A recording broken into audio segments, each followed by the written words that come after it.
Hi! మీ గోదారమ్మాయి మళ్ళీ కొత్త వంటకంతో వచ్చేసింది. కొత్తదేం కాదు, పాతదే అనుకోండి. కానీ మన గోదావరి స్టైల్ కదండీ! నా స్టైల్ నా స్టైల్‌లో ఈ వంటకం అనమాట. వామ్ రైస్. ఎందుకంటే ఎప్పుడైనా కడుపు కొంచెం నొప్పొచ్చినప్పుడు, ఆకలి లేనప్పుడు ఇలాంటివి చేసి తింటే చాలా బావుంటదనమాట.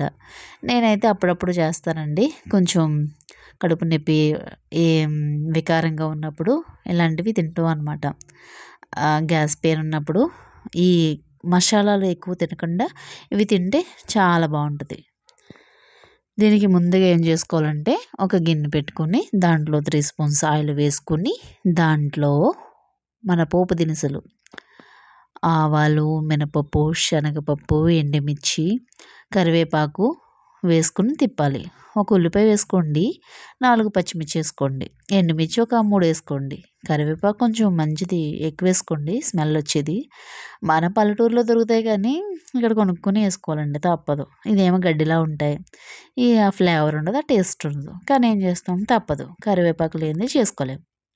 దీంట్లో మనం మెయిను వామ్ రైస్ కదా! వామేసుకోవాలి. వామేసుకొని మంచిగా తిప్పుకోవాలనమాట. తిప్పుకొని పసుపు కూడా ఏసుకుంటాం కదా! ఆ తర్వాత రైస్‌లోని ఈ పోపంతా వేసేసి బాగా కలపాలనమాట.